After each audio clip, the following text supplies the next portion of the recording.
Good morning. हमने आपको बताया था, जब हमने भारत भूगोल पढ़ा था तो उसके नदियाँ, पर्वत, पठार ये सब पढ़े थे, तो हमने ये भी कहा था कि हम विश्व भूगोल भी कंप्लीट करेंगे। उसके भी नदियाँ, पर्वत, पठार जो कि एग्जाम में पूछे जा सकते हैं, उनसे जो क्वेश्चन पूछे जा सकते हैं उनको कंप्लीट करेंगे, ताकि आपका पेट में या फिर किसी भी और एग्जाम में कोई भी क्वेश्चन गलत ना हो। तो आप भारत भूगोल का नदियाँ, पर्वत, पठार देखे होंगे, आपको समझ में आया होगा। विश्व भूगोल की भी कुछ नदियाँ हैं, कुछ पर्वत, पठार हैं, महासागर हैं, यहाँ से भी क्वेश्चन पेपर में आते हैं। तो मोटे मोटे फैक्ट देख लेते हैं और अच्छे से आप इनको तैयार कर लीजिएगा। ठीक है, चलिए शुरू करते हैं। ध्यान समझिएगा, अगर समझ में आ गया तो यहाँ से किसी भी एग्जाम में क्वेश्चन नहीं गलत होने वाले, वही बताने चल रहा हूँ जो बार बार पूछे जाते हैं। सबसे पहले आप ये मैप देखिए, ये वाला जो हिस्सा दिख रहा है, ये वाला, इसको बोलते हैं उत्तरी अमेरिका महाद्वीप, ये वाला है। और नीचे वाले को बोलेंगे दक्षिणी अमेरिका महाद्वीप, ये वाला है अफ्रीका महाद्वीप। और इधर का ये जो पर्वत वाला हिस्सा है जहाँ से अलग हो रहा है, इसको बोलते हैं यूरोप महाद्वीप। इधर वाले हिस्से को एशिया महाद्वीप। इधर है ये अफ्रीका महाद्वीप, ऑस्ट्रेलिया महाद्वीप दिख रहा है, ये ऑस्ट्रेलिया महाद्वीप है।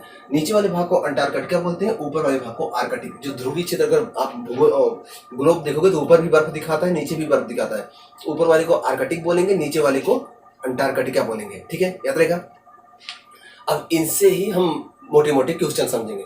सबसे पहले ये समझिएगा, ये जो उत्तरी अमेरिका है और जो दक्षिणी अमेरिका है, दरअसल पूरा बीच में पानी है, पानी में ये महाद्वीप उभरे हुए हैं। ठीक है, अब अगर पानी में कहीं पर जमीन उभर जाएगा तो पानी बगल से लगा रहेगा, तो बगल से जो लगा रहता है ना, तो अलग अलग से डिजाइन बना लेता है। तो जैसे ये महाद्वीप उभर गया, ये महाद्वीप उभर गया, तो ये पूरा पानी दो हिस्सों में बट गया, इधर वाला हिस्सा और ये वाला हिस्सा, इधर वाला जो खाली हिस्सा है ये।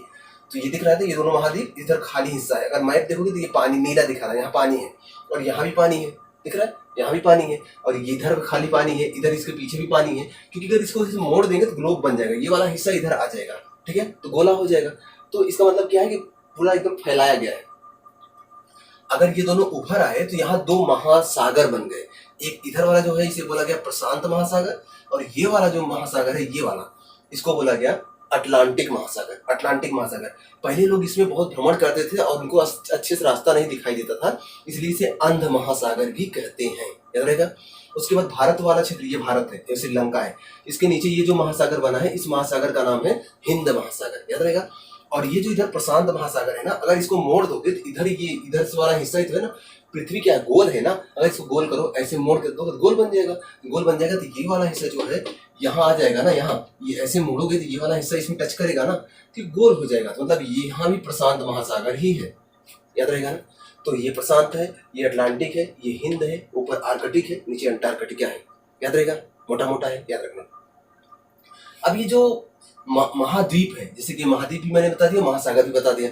कुछ क्वेश्चन यहाँ से आते हैं। देखो, जैसे कि ये प्रशांत जो महासागर है, इसका आकृति कैसा है, त्रिभुज के आकार का है। जब ग्लोब में देखोगे ना तो ये त्रिभुजाकार दिखेगा, त्रिभुजाकार दिखेगा। तो प्रशांत महासागर का आकार कैसा है, त्रिभुजाकार। और ये अटलांटिक महासागर दिख रहा है आपको, आप देखो तो ये ऐसे आया, ऐसे और ऐसे, मतलब ऐसे ऐसे ऐसे ऐसे दिख रहा है ना, ऐसे। ये सर्पिलाकार बनता है, ये देखो, ये ऐसे एस के आकार का बन रहा है, एस एस देखो, एस के आकार का बन रहा है। इसलिए अटलांटिक महासागर का आकार कैसा है, एस के आकार का। याद रहेगा। ठीक है, हिंद महासागर में आओगे तो ये देखो, ये ऐसे ऐसे ऐसे, हिंद महासागर का आकार चतुर्भुजाकार है, चतुर्भुज के आकार का है। याद रहेगा।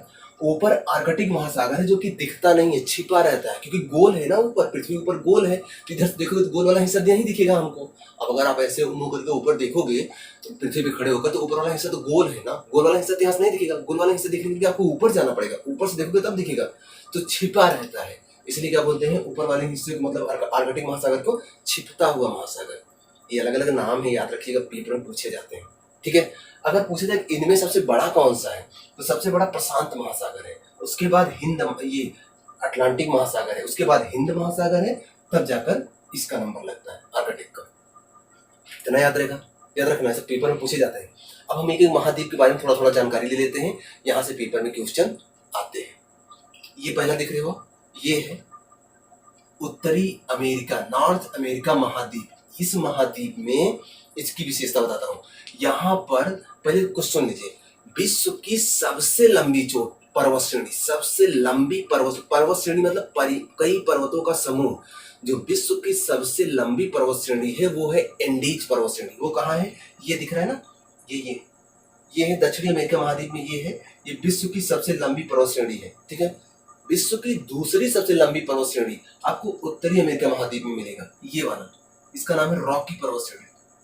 ठीक, इसके बाद विश्व की तीसरी सबसे लंबी पर्वत श्रेणी आपको मिलेगा ये हिमालय, ठीक है। और ये चौथी है ग्रेट डिवाइड रेंज। कुछ जगहों पर मिलता है ग्रेट डिवाइड रेंज तीसरी सबसे बड़ी है, लेकिन ये याद रखना विश्व के 4 बड़े पर्वत श्रेणियां कौन कौन सी हैं? एंडीज है, उसके बाद रॉकी है, हिमालय है और उसके बाद ग्रेट डिवाइड रेंज है। याद रहेगा, याद रखिए। ग्रेट डिवाइड रेंज आपको मिलेगा ऑस्ट्रेलिया में। कभी कभी क्वेश्चन केवल ये कभी लंबाई का क्रम नहीं पूछता है, पूछता है पर्वत कहाँ है। एंडीज कहाँ हुआ? दक्षिणी अमेरिका महाद्वीप में। रॉकी कहाँ हुआ? उत्तरी अमेरिका महाद्वीप में। ग्रेट डिवाइड रेंज कहाँ है? ऑस्ट्रेलिया में। और हिमालय तो आपको पता है एशिया में, ठीक। तो अब इसका निरीक्षण करते हैं, मतलब पहला कौन सा है? ये उत्तरी अमेरिका महाद्वीप के बारे में बात करते हैं। तो इसमें जो सबसे लंबी पर्वत श्रेणी है इस महाद्वीप की वो है रॉकी। हालांकि विश्व में दूसरे नंबर पे आती है, लेकिन इस महाद्वीप में पहले ही नंबर पे, इसका नाम है रॉकी। दूसरी बात, यहाँ पर अमेरिका का एक भाग है अलास्का। अलास्का में एक पर्वत है, उस पर्वत का नाम है ब्रुक्स पर्वत। तो कभी क्वेश्चन आए कि ब्रुक्स पर्वत किस महाद्वीप, देखो जब विश्व के स्तर पे पर्वत क्वेश्चन आता है तो महाद्वीप ही पूछता है। तो ब्रुक्स पर्वत किस महाद्वीप में है? तो उत्तरी अमेरिका महाद्वीप में है। इसके अलावा यहाँ पर कुछ पठार है, जैसे कि कोलंबिया का पठार, ये दिख रहा है ना अमेरिका में, ये दिख रहा है, ये वाला हिस्सा कोलंबिया का पठार है। इसके नीचे एक पठार है, ये इसका नाम है ओजार्क का पठार। ओजार्क का पठार भी ये दिख रहा है ना, ये भी कहाँ है? अमेरिका में है। और इसके बाद ये रॉकी तो दिखाया गया है। नीचे आ जाओगे आपको पनामा के क्षेत्र में, मैक्सिको के क्षेत्र में ये वाला पठार, इसका नाम है चियापास का पठार। दिख रहा है? कहाँ है? अमेरिका में, उत्तरी अमेरिका महाद्वीप। आपको महाद्वीप याद रखना, देश नहीं याद रखना, ठीक है। महाद्वीप ही पूछा जाता है। तो चियापास का पठार भी उत्तरी अमेरिका महाद्वीप में है, ठीक है। इसके अलावा पीडमांड का पठार भी आपको मिलेगा उत्तरी अमेरिका महाद्वीप में। एडवर्ड का पठार ये भी कहाँ मिलेगा? उत्तरी अमेरिका महाद्वीप में। याद रहेगा ये सब। अब दूसरी बात, इस महाद्वीप में कुछ झीलें हैं जो कि पेपर में आती हैं। पहली बात ये याद रखिएगा, इधर इसके इस महाद्वीप के इस तरफ, इस महाद्वीप के दाहिने तरफ प्रशांत महासागर है और इधर है कौन है? अटलांटिक महासागर। और इधर से निकला था कोलंबस, वो आया था अमेरिका खोज किया था, इधर से निकला था यूरोप से अमेरिका खोज किया था। तो ये वाला जो क्षेत्र है, ये जो खाली वाला स्थान है ना, यहाँ पानी है। इस पानी वाले क्षेत्र को बोलते हैं कैरेबियन सागर। और इसमें छोटे छोटे द्वीप निकले, द्वीप, उन द्वीप को बोलते हैं कैरेबियन द्वीप। और उन द्वीपों के समूह को क्या बोला जाता है? वेस्ट इंडीज बोला जाता है। वेस्ट इंडीज कई द्वीपों का समूह है, वहीं खिलाड़ी खेलने आते हैं, ठीक है। वेस्ट इंडीज याद रहेगा। अब अमेरिका में आते हैं। अमेरिका महाद्वीप में कुछ झीलें हैं जिन्हें ग्रेट लेक्स के नाम से जाना जाता है, पेपर में आता है। तो उन ग्रेट लेक्स में एक तो है ये सुपीरियर झील, विश्व की सबसे बड़ी झीलों, मीठे पानी झीलों में गिनी जाती है सुपीरियर झील। दिख रहा है आपको? अमेरिका और कनाडा के बॉर्डर में मिलेगी ये सुपीरियर झील, दिख रहा होगा आपको, ठीक है। इसके नीचे देखो ये मिशिगन झील है, ठीक है। उंगली नुमा झीलें हैं, पूछा जाता है उंगली नुमा झीलें कहाँ है? तो अमेरिका में मिलती है। देखो उंगली की जैसे देह है, सुपीरियर झील, मिशिगन झील। उसके बगल में एक और है ह्यूरॉन झील, उसके बगल में एक झील और है इरी झील। ये सब याद रहेगा, सुपीरियर, मिशिगन, ह्यूरॉन, इरी, इनका क्रम भी पूछता है, याद रखना, ऊपर से नीचे का क्रम ये है, ठीक है। अब इस झील के ऊपर आएंगे तो कनाडा में एक झील मिलेगा, विनिपेग झील, दिख रहा है ये। और इसके ऊपर एक झील है, इसका नाम है अथावास्का झील। इसके ऊपर एक झील है, इसका नाम है ग्रेट स्लेव। और इसके ऊपर एक झील है, इसका नाम है ग्रेट बेसिन झील, ठीक है, ग्रेट बैरियर झील। तो ये झीलें हैं, कुछ झीलों के नाम जानते रहिए। हालांकि ये सब झीलें नहीं पूछी जाती, लेकिन ये वाली झीलें जो लिखी अभी यहाँ पर है, सुपीरियर, मिशिगन, ह्यूरॉन, इरी, ये सब खूब पूछे जाते हैं, इसको याद रखिएगा, ठीक है। अब इसी झील के बगल में यहाँ एक पठार है, ये इस पठार का नाम है लारेंसिया का पठार। लारेंसिया का पठार केवल महाद्वीप ही पूछा जाता है, कौन सा पठार किस महाद्वीप में है। और ये देख रहे हो खाड़ी, खाड़ी पिछले वीडियो में भी बताए थे कि जो 3 तरफ से स्थल से गिरा हो, एक तरफ से जल से, देखो इधर स्थल है, इधर स्थल है, इधर स्थल है, और एक तरफ इधर से जल से, 3 तरफ से स्थल से गिरा हो, एक तरफ से जल से गिरा हो, तो क्या बोला जाएगा? खाड़ी। ये कौन सी खाड़ी है? हडसन की खाड़ी, याद रहेगा। तो ये था, क्या था ये था उत्तरी अमेरिका महाद्वीप। नीचे आते हैं दक्षिणी अमेरिका महाद्वीप, ये वाला देखो, ये है दक्षिणी अमेरिका महाद्वीप। दक्षिणी अमेरिका महाद्वीप में के कुछ पठारों को पहले जान लेते हैं। पहले सुन लीजिए, दक्षिणी अमेरिका महाद्वीप उत्तरी अमेरिका महाद्वीप से जहां मिलता है वो पनामा वाला क्षेत्र है। पनामा एक देश है, और ये दोनों जहां मिलते हैं पतला सा देश के रूप में मिला है। तो इधर है अटलांटिक महासागर, इधर है प्रशांत महासागर। अगर इधर के आदमियों को इधर व्यापार करना हो तो ऐसे घूम के आए, या तो यहीं से एक नहर बना ले, रास्ता बना ले आ जाए। तो यहीं पर एक पनामा नहर बनाई गई है, ठीक है, पनामा जलसंधि के नाम से। तो किसको किसको जोड़ती है पनामा नहर? पनामा नहर जोड़ती है अटलांटिक महासागर को प्रशांत महासागर से, याद रहेगा ना। या फिर किसको अलग करती है? उत्तरी अमेरिका को दक्षिणी अमेरिका से अलग करती है। कुछ भी पूछिए आप बता सकते हो। ये बनी है, ठीक है, इसको काट के बनाए हैं ताकि इधर से इधर आसानी से आ जा सके।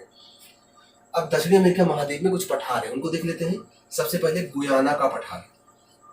गुयाना का पठार आपको मिलेगा दक्षिणी अमेरिका महाद्वीप में। ये कोलंबिया वाला क्षेत्र ऊपर का यहाँ मिलेगा। और ये तो बता दी दक्षिणी अमेरिका की सबसे लंबी चोटी कौन सी है? एंडीज की पर्वत चोटी है, जो कि विश्व की सबसे लंबी पर्वत चोटियों में गिनी जाती है। याद रहेगा, याद रहेगा ना ये।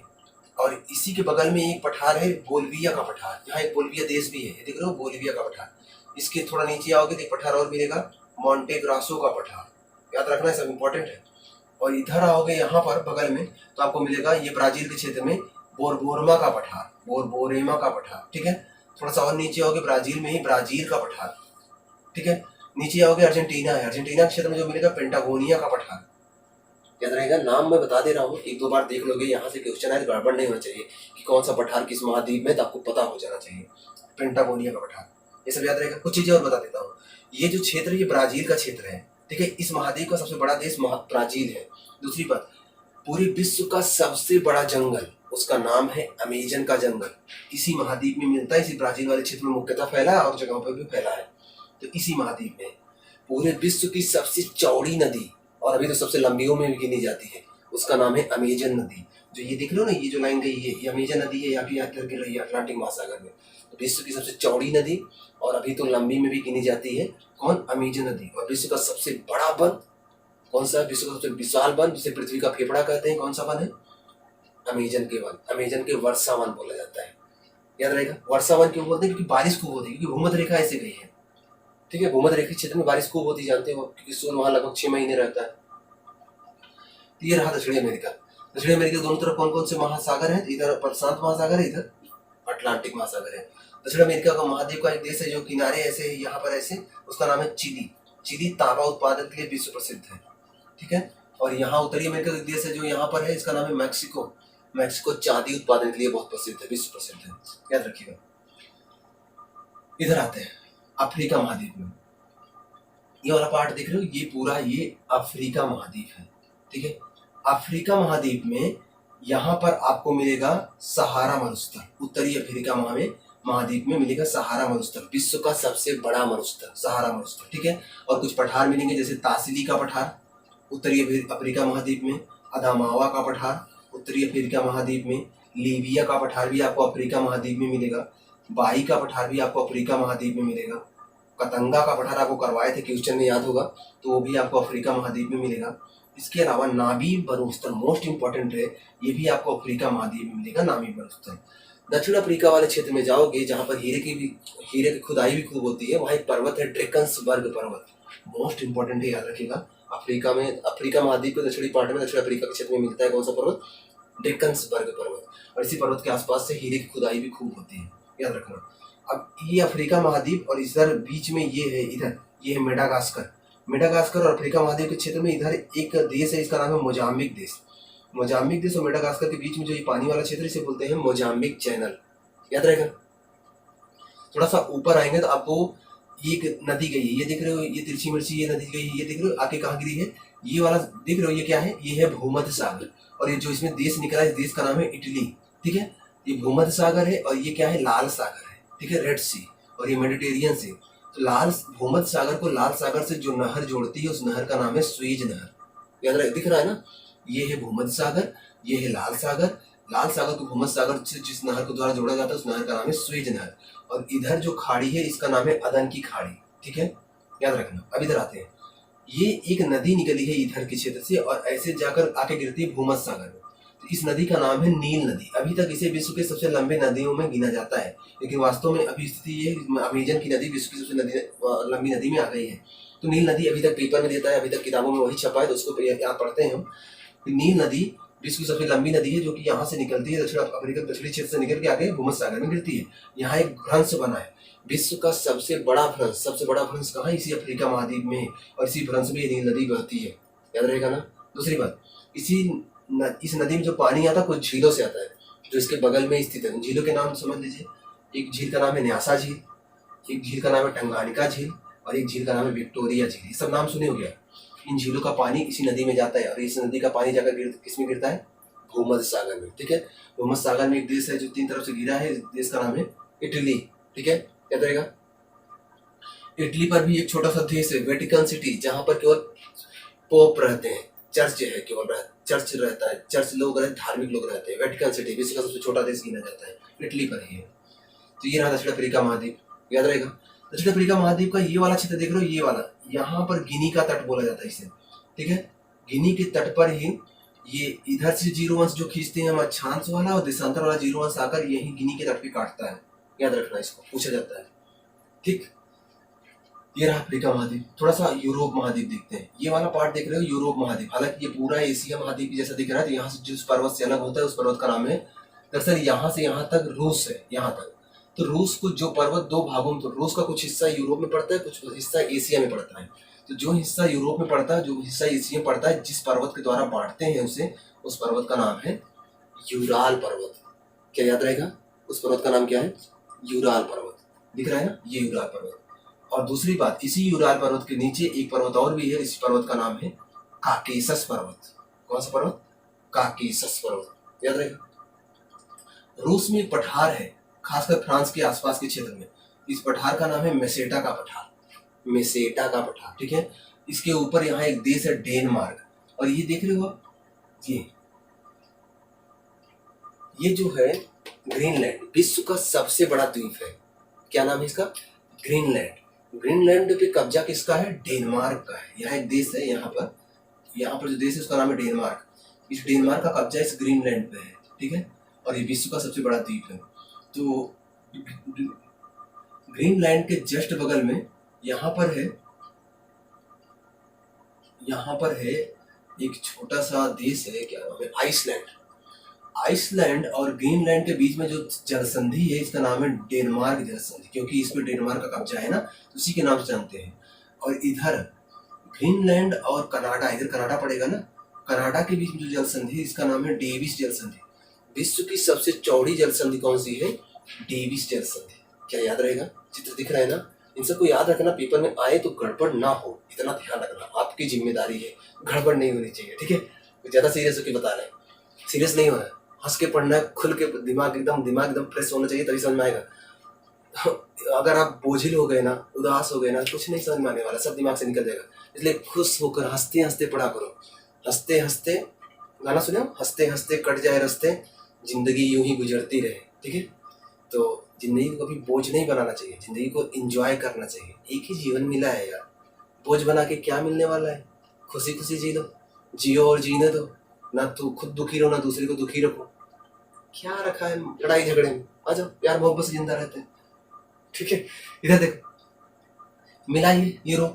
अब थोड़ा सा और समझते हैं, ये जो भूमध्य सागर है, इधर जो है अटलांटिक महासागर है, बताए थे आपको, सॉरी, हाँ अटलांटिक महासागर है, और ये भूमध्य सागर है। तो अटलांटिक महासागर भूमध्य सागर से जिस जलसंधि सकरा भाग, जिससे दो बड़े जलाशय जुड़ते हैं उसे जलसंधि बोलते हैं।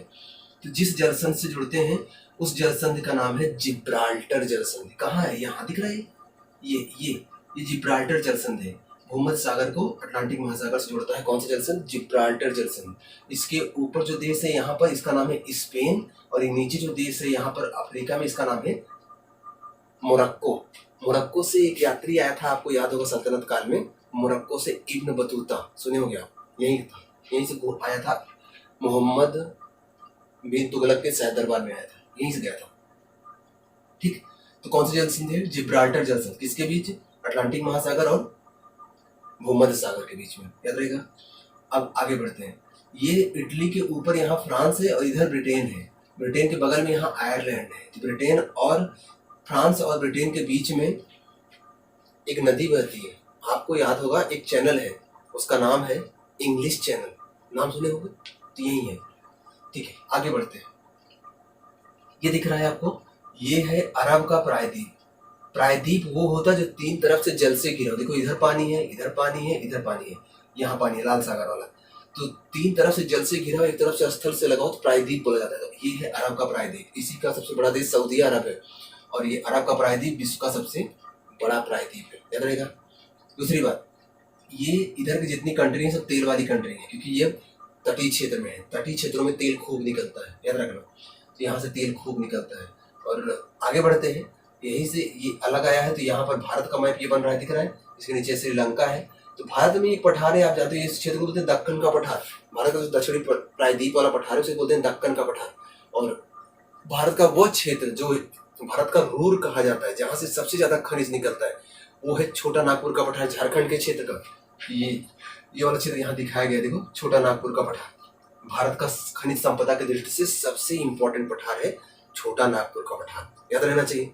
ठीक, भारत के ऊपर जाओगे आप तो आपको मिलेगा हिमालय पर्वत। आपको भारत की पर्वत पठार बताते, हिमालय के बारे में बताते अच्छे से। हिमालय पर्वत के ऊपर आपको मिलेगा पामीर का पठार, जिसे विश्व का छत कहते हैं। जिस दिन भारत का मैप बताए थे, भारत के पर्वतों के बारे में बताए थे, उस दिन पामीर के पठार को बताए थे। वहीं से सुलेमान पर्वत, वहीं से कुनलुन पर्वत, वहीं से त्यान शान पर्वत, वहीं से हिमालय पर्वत, हिंदू कुश पर्वत, ढेर सारे पर्वत वहीं से निकले थे, इसलिए उसे पामीर गांठ बोलते हैं। ठीक है, तो बताए थे आप भारत वाला देखोगे वीडियो तो ये सब क्लियर हो जाएगा। ठीक, और इधर म्यांमार के, भारत से इधर थोड़ा म्यांमार के क्षेत्र में जाओगे तो आपको एक पठार मिलेगा सान का पठार, याद रहेगा। अब तिब्बत के पठार के ऊपर जाओगे तो आपको एक देश मिलेगा मंगोलिया और चीन के बीच में एक मरुस्थल है तकला मकान मरुस्थल, सुने होंगे तकला मकान मरुस्थल। उसी मरुस्थल में पठार है तकला मकान का पठार, याद रहेगा। और मंगोलिया में एक पठार है, मंगोलिया के नाम से ही जाना जाएगा, मंगोलिया का पठार। क्या याद रहेंगे? बहुत कठिन नहीं बता रहा हूँ, थोड़ा सा कॉन्सेंट्रेट रहोगे ना तो यहाँ से क्वेश्चन आएगा, कभी गड़बड़ नहीं होने वाले हैं। इतना क्लियर है। अब थोड़ा सा नीचे चलते हैं, ये महाद्वीप ये रह गया था ऑस्ट्रेलिया महाद्वीप। तो ऑस्ट्रेलिया महाद्वीप में एक पर्वत बताया था मैंने, ग्रेट डिवाइड रेंज। क्या ये याद रहेगा? याद रहेगा, तो बच्ची बात है, कौन सा कठिन है, याद रहेगा। ठीक है, आगे देखते हैं।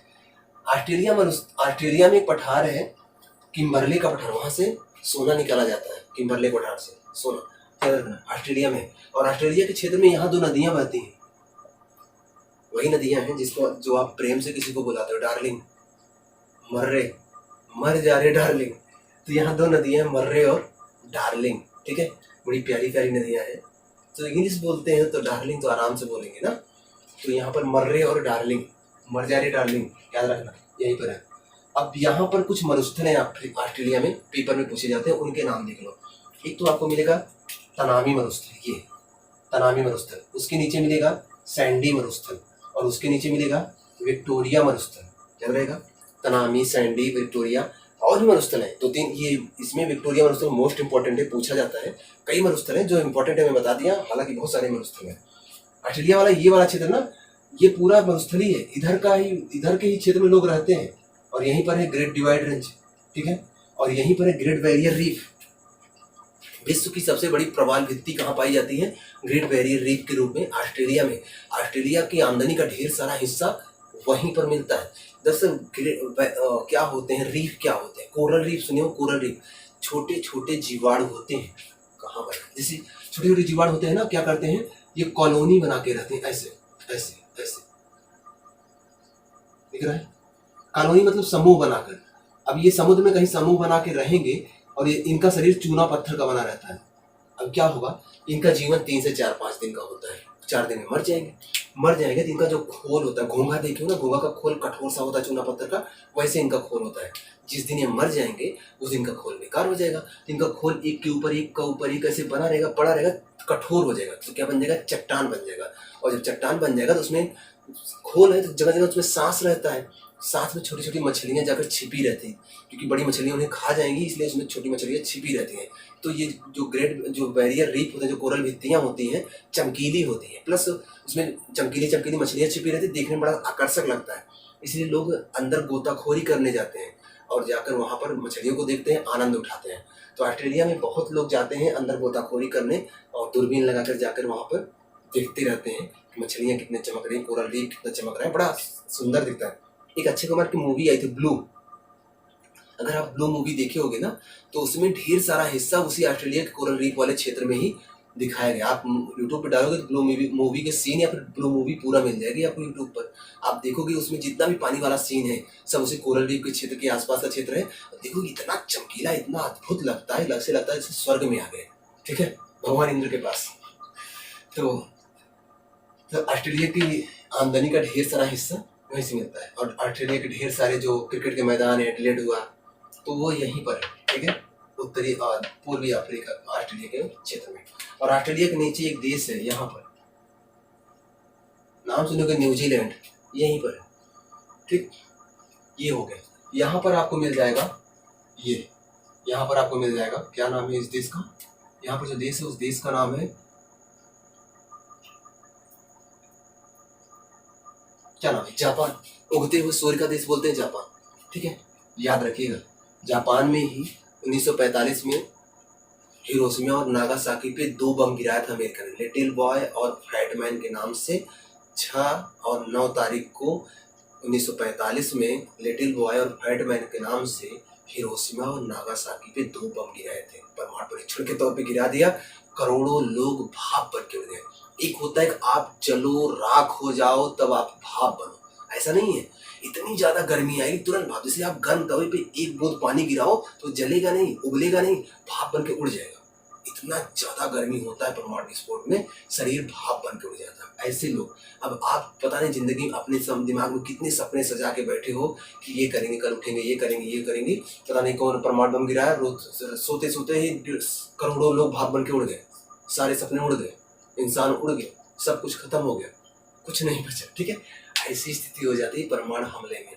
परमाणु हमला बहुत खतरनाक होता है, जितना हम हल्का समझते हैं ना, ऐसा कुछ नहीं, बहुत खतरनाक होता है। ये तो हो गया मोटा मोटा, मैंने बता दिया, जितना बताया इतना याद रखिएगा।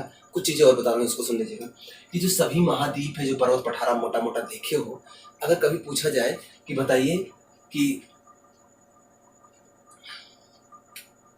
ये अफ्रीका जो महाद्वीप है, ये वाला अफ्रीका महाद्वीप में जितने पर्वत पठार हैं उसमें सबसे ऊंची चोटी का नाम क्या है? तो अफ्रीका महाद्वीप की सबसे ऊंची चोटी का नाम है माउंट किलीमंजारो।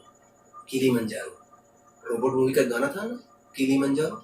तो माउंट किलीमंजारो ये अफ्रीका महाद्वीप की सबसे ऊंची चोटी है, याद रखिएगा। दूसरा, ऑस्ट्रेलिया महाद्वीप की जो सबसे ऊंची चोटी है माउंट कोसियास्को है। ये जो ऑस्ट्रेलिया महाद्वीप है, इसकी जो सबसे ऊंची चोटी है उसका नाम है माउंट कोसियास्को, याद रहेगा। इसके अलावा यूरोप महाद्वीप की जो सबसे ऊंची चोटी है, ये जो यूरोप महाद्वीप है, इसकी जो सबसे ऊंची चोटी है उसका नाम है माउंट एल्ब्रुस। एल्ब्रुस, याद रहेगा। यूरोप महाद्वीप की सबसे ऊंची चोटी माउंट एल्ब्रुस। इसके अलावा दक्षिण अमेरिका महाद्वीप, ये वाला दक्षिण अमेरिका महाद्वीप की जो सबसे ऊंची चोटी है उसका नाम है माउंट एकांकागुआ, याद रहेगा। इसके अलावा उत्तरी अमेरिका, ये वाला उत्तरी अमेरिका महाद्वीप की जो सबसे ऊंची चोटी है उसका नाम है माउंट मैकिनले, याद रहेगा। इसके अलावा एशिया महाद्वीप की तो आपको पता है, वो तो एशिया महाद्वीप की जो सबसे ऊंची चोटी है, विश्व की भी सबसे ऊंची चोटी है, उसका नाम है माउंट एवरेस्ट। इसको मैंने भारत के मैप में भी बताया था। इसके अलावा अंटार्कटिका महाद्वीप की जो सबसे ऊंची चोटी है उसका नाम है विंसफ मासिफ। विंसफ मासिफ ऑस्ट्रेलिया, सॉरी, अंटार्कटिका महाद्वीप की सबसे ऊंची चोटी है, याद रहेगा। एक चीज और बता दे रहा हूँ, देखो ये जैसे ये प्रशांत महासागर, अटलांटिक महासागर, ये हिंद महासागर है, तो महासागरों में अंदर गड्ढे होते हैं, जमीन के महासागर का जो लेवल होगा जहाँ पर पानी बैठा होगा उसमें भी दरारें होती हैं। तो लेवल महासागरों में नीचे भी दरारें होती हैं, उन्हें गड्ढा बोलते हैं, उन्हें गर्त बोलते हैं। तो हर महासागर का अपना, वैसे तो विश्व का, जैसे विश्व का सबसे ऊंचा चोटी माउंट एवरेस्ट है, तो वैसे विश्व का सबसे गहरा गर्त भी है, लेकिन हर महासागर का भी अपना अपना गर्त होगा गहरा वाला, तो उनको देख लेते हैं। तो प्रशांत महासागर का जो सबसे गहरा गर्त है उसका नाम है मेरियाना गर्त। मेरियाना गर्त जो है प्रशांत महासागर का सबसे गहरा गर्त है, वास्तव में विश्व का भी सबसे गहरा गर्त है। 11,033 मीटर, 11 किलोमीटर गहरा है, माउंट एवरेस्ट से भी ज्यादा गहरा है। ठीक है, माउंट एवरेस्ट कितना है? लगभग 9 किलोमीटर, 8,848 मीटर, 9 किलोमीटर, ये उससे भी ज्यादा गहरा, मतलब माउंट एवरेस्ट उसमें समा जाएगा, इतना गहरा है। ठीक है, तो मेरियाना गर्त है, आपको इधर मिल जाएगा, यहाँ फिलीपींस एक देश है, उसी देश के पास मिलेगा मेरियाना गर्त, जो कि प्रशांत महासागर का सबसे गहरा गर्त है, याद रहेगा। विश्व का भी सबसे गहरा गर्त है। दूसरा, अटलांटिक महासागर का ये वाला जो यस आकार में है, इसका सबसे गहरा गर्त क्या है? प्यूर्टो रिको है। अटलांटिक महासागर का सबसे गहरा गर्त क्या है? Puerto Rico. इसके अलावा ये जो अपना हिंद महासागर है, भारत वाला हिंद महासागर जो सबसे गहरा गर्त है उसका नाम है सुंडा गर्त। क्या नाम है? सुंडा। सुंडा गर्त आपको मिलेगा, इधर मिलेगा आपको, इधर इंडोनेशिया है ना, इंडोनेशिया के जावा के क्षेत्र में आसपास में मिलेगा सुंडा गर्त। ठीक, तो ये मैंने आपको मोटा मोटा बता दिया है, इतना याद रखेंगे, मेरा दावा है कि पेट में भूगोल से क्वेश्चन नहीं गड़बड़ होने वाले हैं। मैंने जितने पेट के वीडियो डाले हैं, अगर आप रिवीजन करके जाओगे तो मेरा दावा है कि आप ढेर सारे क्वेश्चन करके आओगे। अभी वीडियो और भी पढ़ेंगे, आप ढेर सारा क्वेश्चन कर लोगे। थोड़ा सा चैनल को जरूर सपोर्ट करिएगा, लोगों के पास शेयर कर दिया करो। अभी पेट का एग्जाम 2-3 दिन है, अगर आप शेयर करोगे तो बहुत लोग इसके बारे में जान जाएंगे। आपके लिए इतना कर रहे हैं, कुछ तो कर ही सकते हो। ठीक ठीक है। तो रात के अक्सर 2 बजने वाले होते हैं। इस समय देखो 1:50 हो रहा है, अगर आप घड़ी देख पा रहे हो, दिख रहा होगा। तो लगभग 2 बजने वाले हैं। ठीक है, इतनी रात को मेहनत कर रहे हैं आपके लिए, थोड़ी सी मेहनत हमारे लिए भी कर दीजिएगा। चैनल को जरूर शेयर करिएगा और चैनल पे पहली बार सब्सक्राइब भी कर लीजिएगा। मिलते हैं नेक्स्ट वीडियो में। पढ़ते रहें, खुश रहें, मस्त रहें।